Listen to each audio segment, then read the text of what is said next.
welcome to this bonus edition of Franc Talking. I'm delighted to be joined by John Earnshaw, Chief Product Evangelist at Pi Datametrics, and joined with his colleague Mccaine Chan, who's the product lead at Pi Datametrics as well. So pleased to have you both. Thanks for joining. We've had such a big week with AI mode being launched following Google's announcement at the I/O back on Tuesday. And there were a load of different developments, including the Chrome integration with Gemini, which looks amazing. There's a lot of criticism that's going back and forth in terms of the AI mode, what it means from the SEO side. But again, we know the direction of travel in terms of where we're going, and this is the future of search. So I'm quite excited by all this. I think it gives us so much more opportunities to open up to different channels as well. So yeah, delighted to have you both. Thanks for coming. Thanks for inviting us, Andy. It's always a pleasure having a chat with you, especially about this sort of stuff. And you're right, it seems like the world of search has gone crazy recently. AI overviews, Gemini is doing the most extraordinary things now with deep research, which I can see coming into mainstream search. Next couple of months are going to be extraordinarily exciting. So thanks for having us. Thanks for having me too, Andy. I think it's particularly interesting to see like how, from my side, is to how Apple is actually trying to integrate all of this into their app intelligence. Especially, they recently acquired one of Johnny Ive's company. I think it was announced like yesterday, 2 days ago. That's yeah. So there's a big thing. Presumably, it's just to how they want to launch the product intelligence on a very personal, hyper-connected kind of like level, instead of like just a technical solutions to the AI side. This is the companion device as well that will accompany, so that there is a contextual surrounding of the person that will be using it, and then that feeds into ChatGPT to learn even more. So as dystopian, scary as it is still very exciting, and I'd definitely get one, to be honest. So I'll tell you what, you'll be in the queue right behind me, Andy. And, yes. And Mccaine, you mentioned Apple Intelligence. Don't want to go off on one, but Apple Intelligence never delivered. It never delivered on its promise. The promise was incredible, but I think over the coming months, we're going to see that delivery, and that's going to change the way. I mean, that's truly universal, multi-dimensional search. That will be phenomenal when Apple delivers fully. I agree with that. I think on the premise of, I think Apple is trying to deliver a very personal, connected level of like intelligence, almost like a PA in some sense, or in a lot of sense. I think it's just on the current kind of like implementation from my product side of like looking at this, it just couldn't deliver on that because OpenAI is just like running a very isolated currently. Is what I kind of like see. So we've been here before with Google I/Os with the excitement where there was voice search, which seems like generations ago, and obviously since ChatGPT came on the scene late 2022, we've seen obviously the integration of AI and Google pushing their products even more. So we've seen AI mode launch within Google search in America, so US only. What do we know so far, John? Like, how has it been received? And you've been using this for a number of. What's your take on it? Yeah, I mean, I started using it, using a proxy in the UK. So I was one of the early users. I've been using it for about 3 months. And I tell you what, I'm actually really impressed with it. Really impressed. And I'm finding that whenever I'm using that particular account, I will probably for 80% of my searches just use full AI mode. And from what I'm seeing, people are spending a lot more time in that AI mode, enjoying it, than they are playing ping pong with the old blue links backwards and forwards. So for me, I think it's awesome. I mentioned Gemini as well. Gemini in the past 3 weeks alone have made some groundbreaking updates to their capability, not only to be able to gather and retrieve information, but to visualize it in ways that are actually quite beautiful. And this is going to be coming in as well. So what we're seeing is the start of the conversation that is going to improve. And I think when that comes across to the UK as well, people are really going to enjoy it. It's just going to keep on improving. I don't see any need to be going into that world of blue links anymore, quite frankly, except for very specific searches. And they did start putting adverts in there as well yesterday. So that's super interesting. So we're seeing ads and product ads as well. No, totally agree, John. So yeah, just for what we're talking about here, we've got the AI mode. So this is a search from LA, and I've looked for where should I eat tonight. A bit of a commute for me from the leafy suburbs of outside of London all the way to LA. But you've got your, as John was talking about, your classic blue links here. We've got people also ask, and then we've got our map pack, which is still useful, but this will be integrated within the AI modes as we jump in here. So this is what we're seeing right now.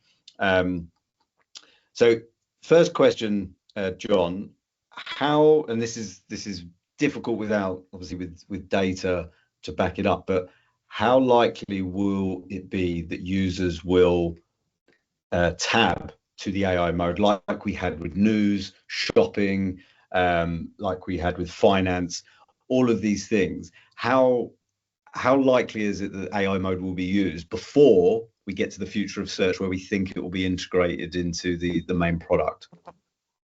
That's such a great question, Andy. With those existing tabs, for example, whether we had Scholar or books and other like news, people generally weren't really clicking on those. Are they clicking on AI mode? Absolutely, yes. Why are they clicking on that? Because they're already starting to see and trust the AI overview.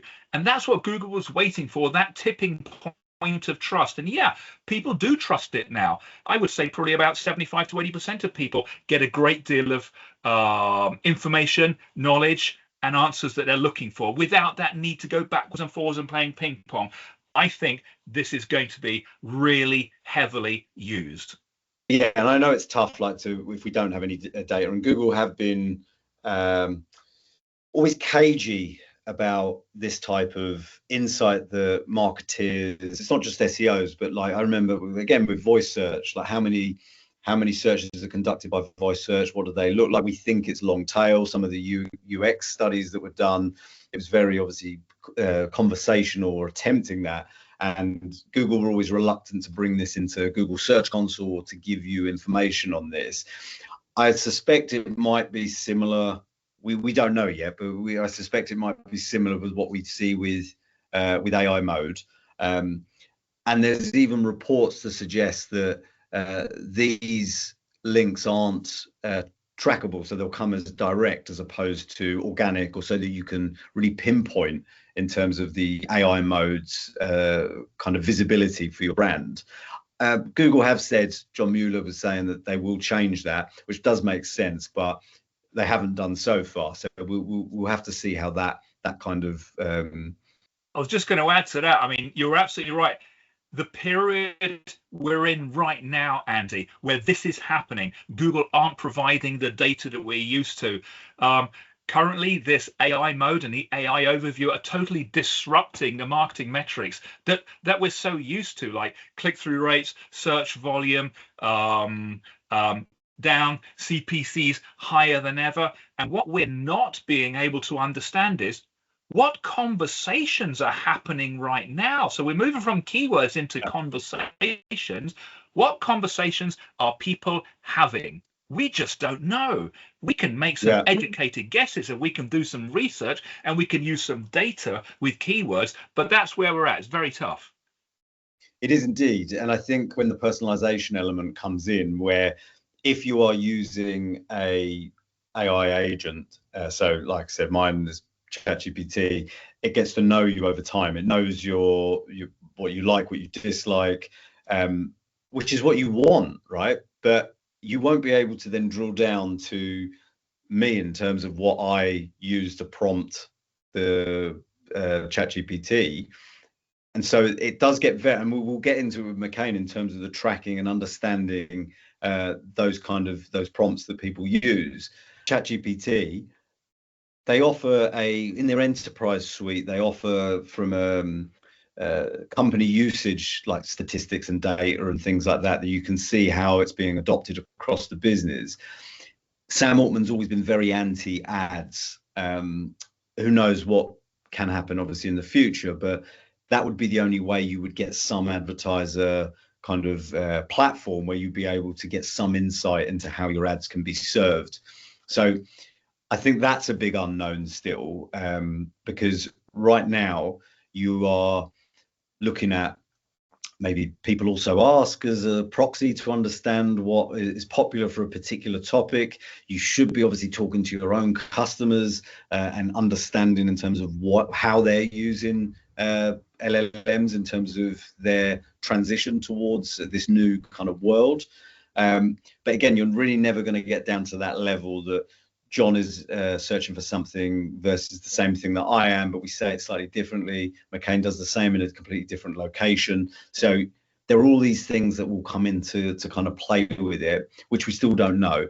To add, I absolutely agree, Andy. And what we're seeing is the ultimate personalization. Google never managed to get personalization right. And I remember you and I, like 15 years ago, experimenting with this. Never got it right from an individual and keyword perspective. But now, as you say, you get 10 people in a room, you ask them to either use their voice or use conversation or to go to an LLM. There'll be 10 different ways of asking, 10 different conversations, all heading in the same direction.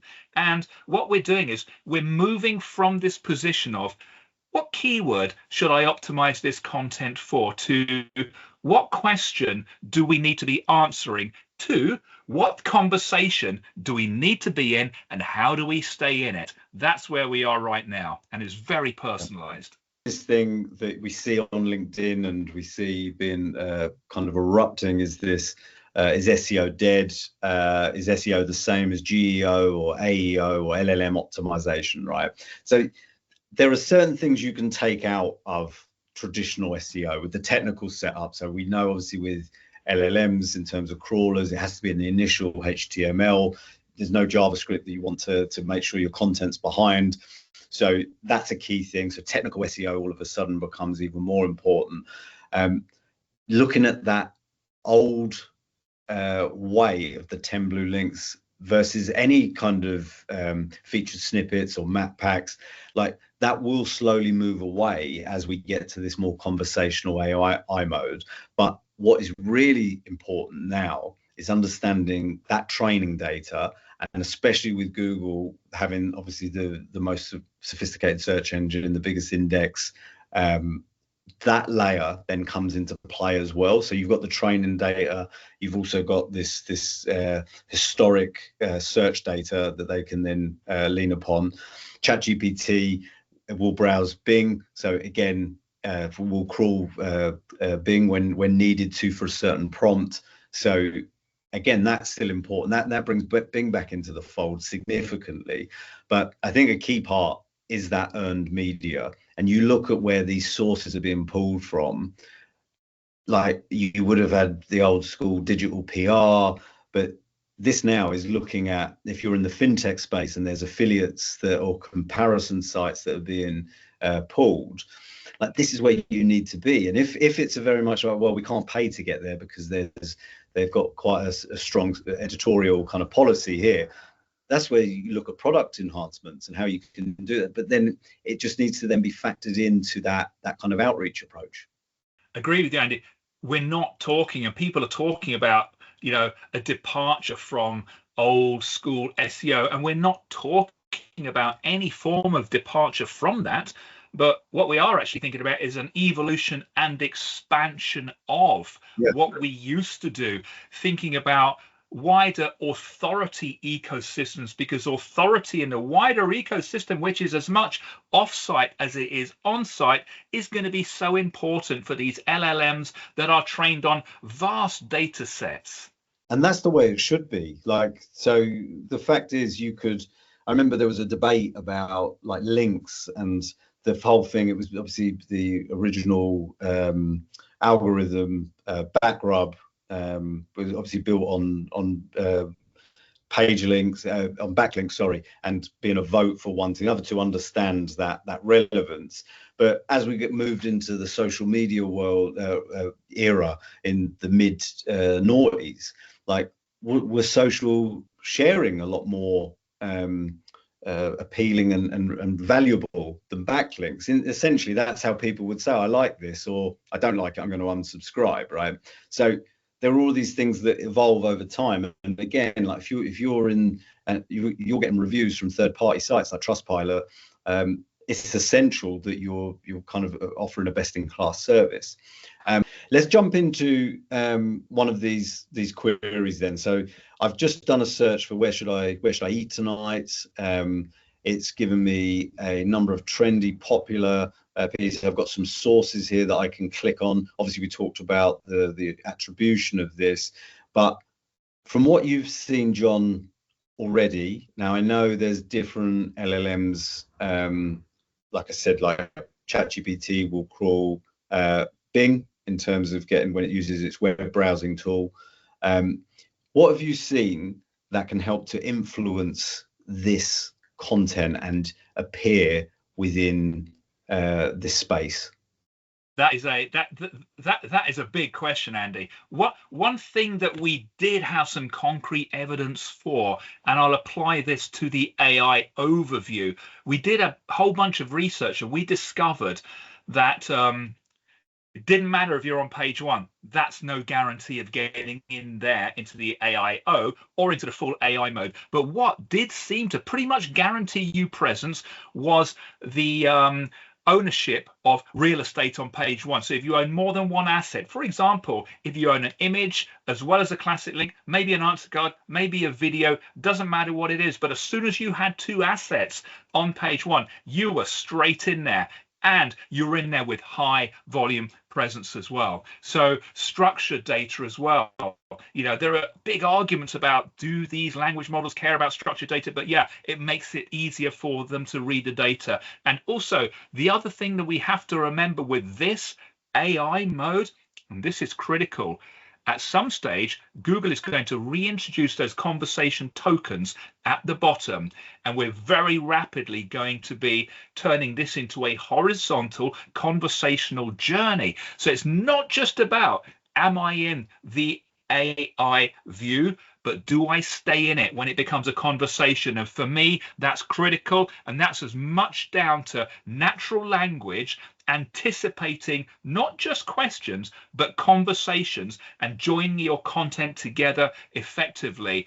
Internal linking is more critical than ever. So thanks, John. You've run through key kind of components in terms of looking at the AIO, in terms of AI overviews, which was launched in Google last year, Q1. But let's have a look in terms of this now. So if I'm in AI mode, and I then say I really like pizza.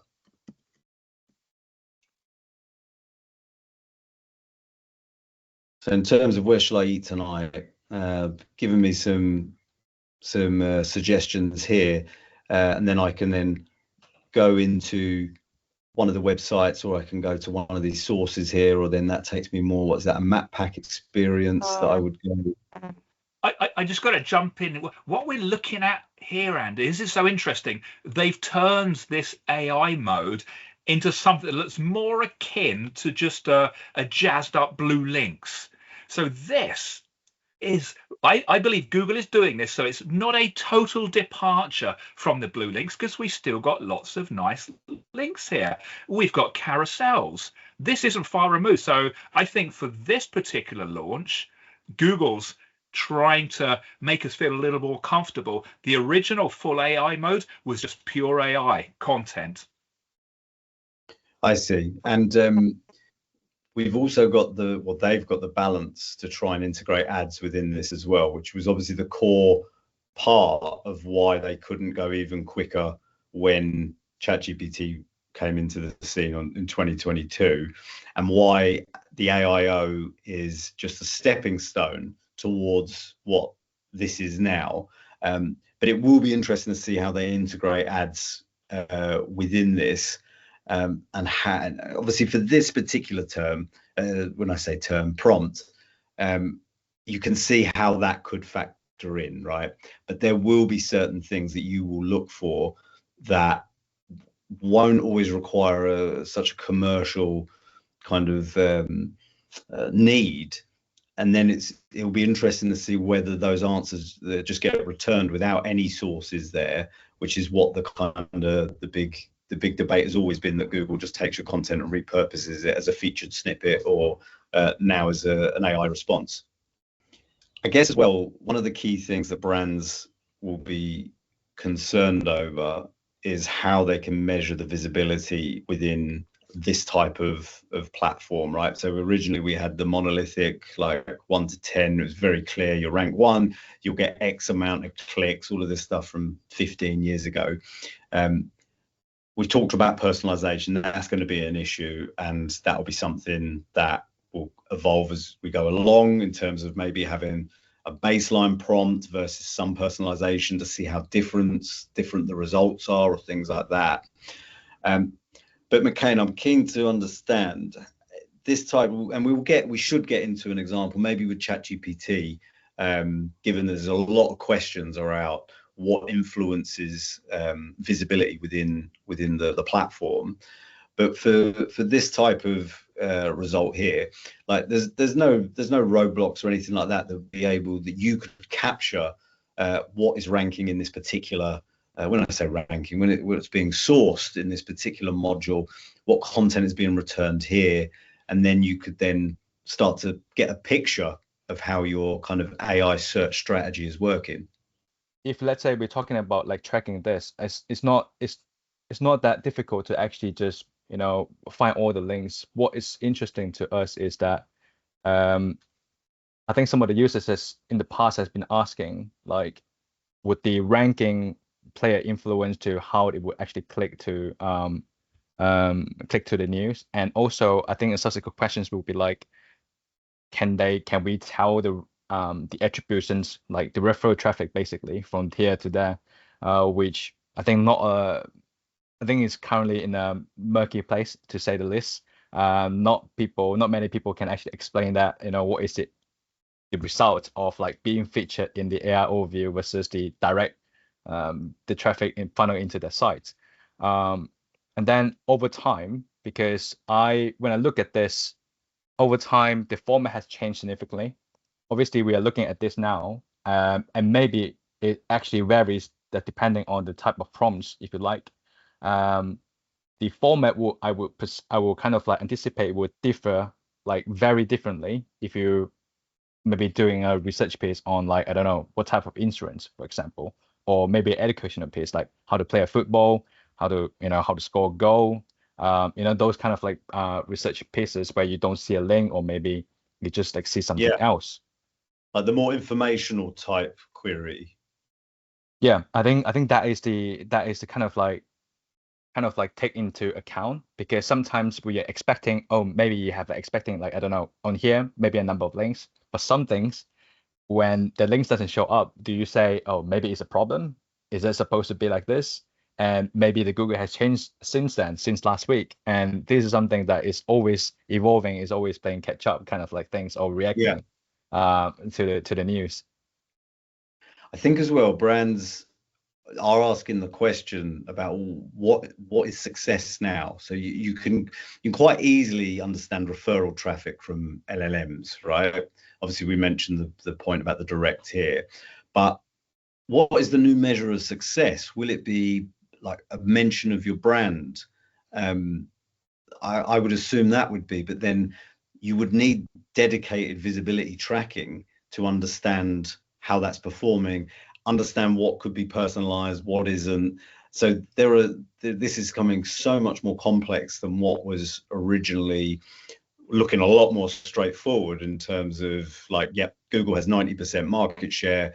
You have these different keyword groups that have the majority are web classic links. Like, it was very simple versus what we're heading towards. So in terms of what measurement brands will be looking at, I'm guessing it's referral traffic, brand mentions within the LLMs.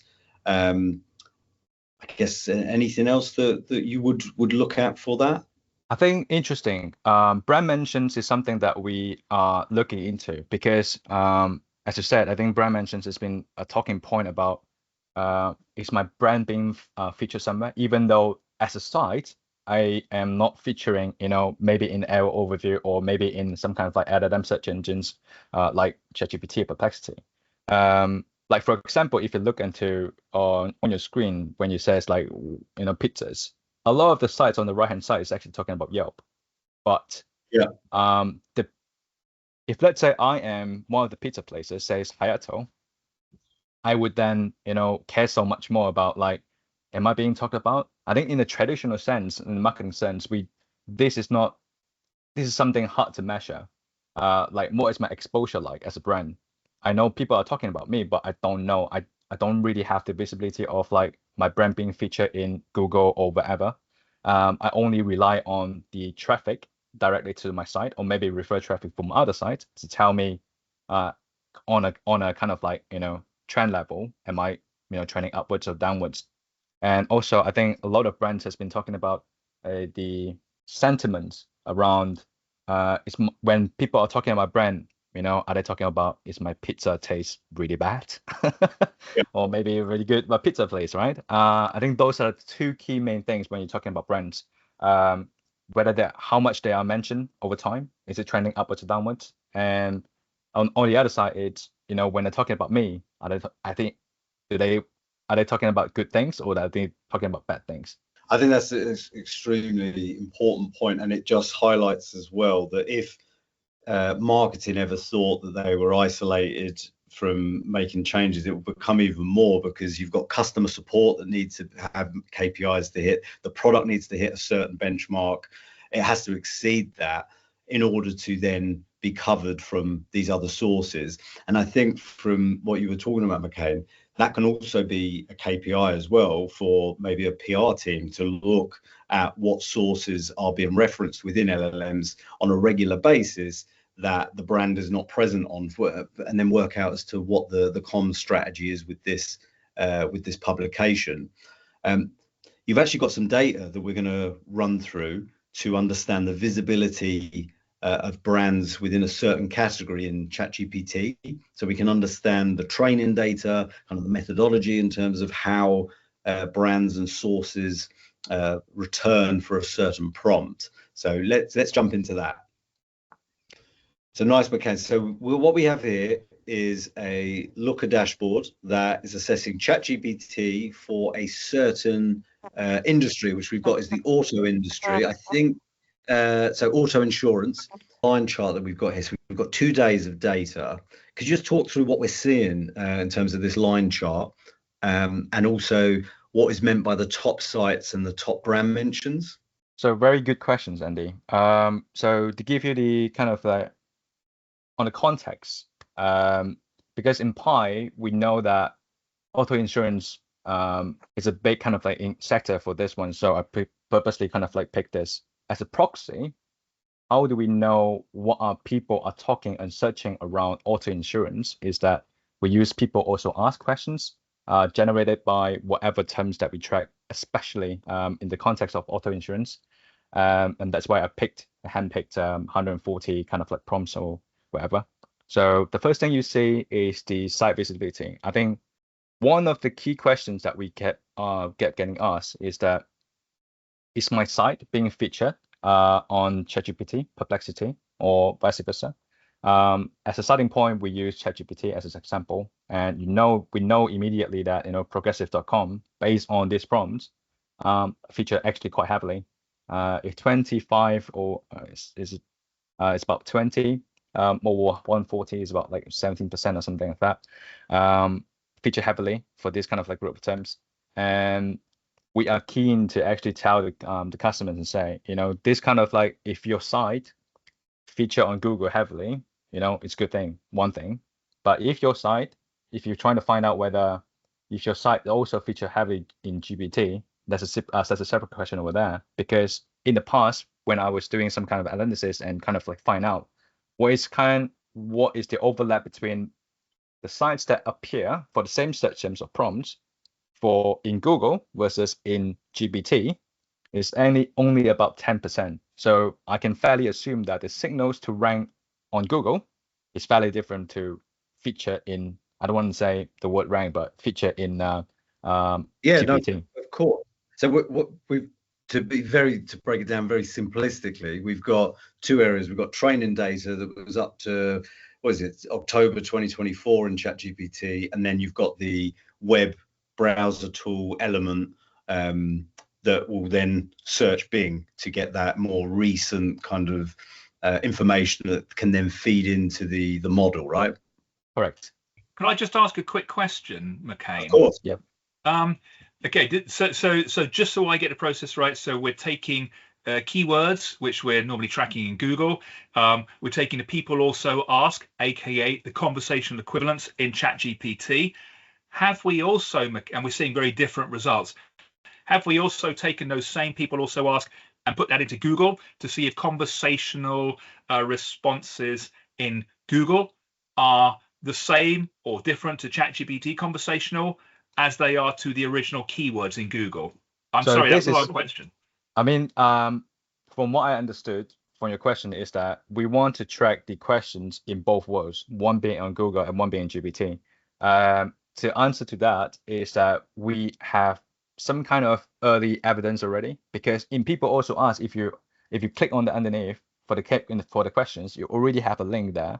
We can just compare the results. My kind of early analysis showed that it's actually slightly different as well. I think I don't want to set the percentage because that would be differ from different data sets, but it's fairly different as well. So I'm keen to actually understand more in terms of how different from the sites answering the people also ask questions versus the sites being featured for the same questions in GPT and Perplexity and the rest. But it's a very interesting question that I have to find out. And it's super interesting because I have been looking at loads of sites performing in Google for keywords, building out, using AI to build out conversational equivalents like people also ask. And very often, there are a few exceptions, but most people's performance as we move the conversation in Google itself will drop by up to 50%. So I think that is right now a very quick way for people to say, how does my content stand up in a world of conversation? Because if it's not standing up in that world of conversation in Google, then it's going to struggle in these LLMs that are designed for conversation, if that makes sense. So Mccaine, would you just talk me through the null line and just kind of a breakdown of what that entails? To give you an idea, is that where you're looking at is there are 28 out of 140 prompts that doesn't feature any sites. So basically what this means is the prompts will answer the question in full without any kind of like feature because they don't need one, or maybe it doesn't feature any brands. It's also kind of like the same kind of like broad context. Because sometimes when you click on one of the prompts, it just basically give you the answer without have to look because it's an objective question. Okay, that's super insightful, Mccaine. Can you just scroll down a little bit, please, just so we can see? So with the top sites, we've got the likes of Forbes, with NerdWallet, in terms of they do a lot of affiliate content, a lot of comparison, and we've got Progressive, obviously being the big US site that we were talking about. So are we safe to say that this is the training data, the web browser tool data that ChatGPT is using when answering these prompts? That is correct. Yeah. So when I'm looking at this data set, what it tells me is that progressive.com is actually featured heavily when they're used in answering those kind of like prompts. We can look at the table exactly and then underneath to actually tell you what prompts that progressive.com actually featured in. So for example, you can actually look at on the table below. These are just the prompts that use progressive.com as a source to answer the questions, or being one of the sites to answer the questions. I think this is something that our customers come to us and say, is my site being featured in LLM? And this is one of the ways that we can actually help them to answer this. And also, what is the actual REFL content, which we can find it out in later as well in a table breakdown somewhere, to tell you what exactly is the content that's being used to answer this. Yeah, but that's amazing insight, and I can imagine like PR teams, brand teams, like jumping on this to understand. Right, I've been given the kind of KPI to grow LLM visibility, and I don't know where to start. They talk maybe with the SEO team, talk with the paid search team, and then you kind of have a list of sites that are being referenced by ChatGPT as respected sources that do not feature your brand. So a great starting point would understand, why don't they?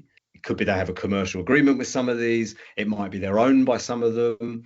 But I think that's a great starting point to really understand what sites are featuring as the kind of resources that you can then go off and kind of build relationships with. I think this is an excellent point, right? Because we spoke just now about some brands, maybe they have not got a very strong online presence, if you like, or very strong kind of like on Google sites.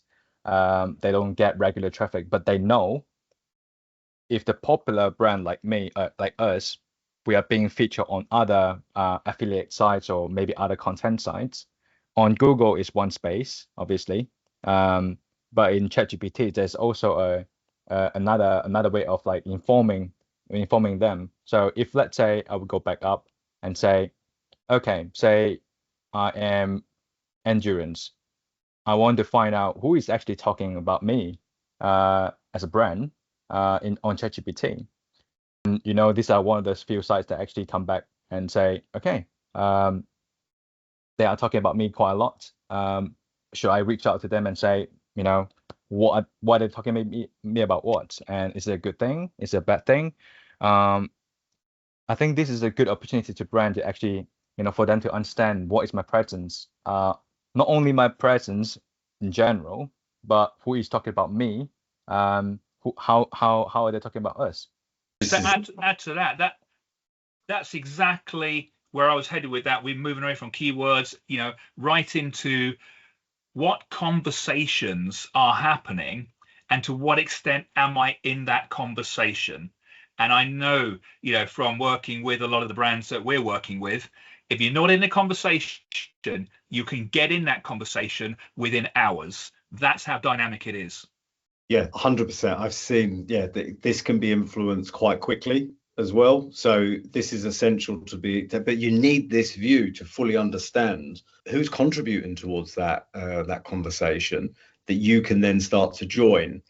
We've only got 2 days worth of data. I see here, 22nd to 23rd.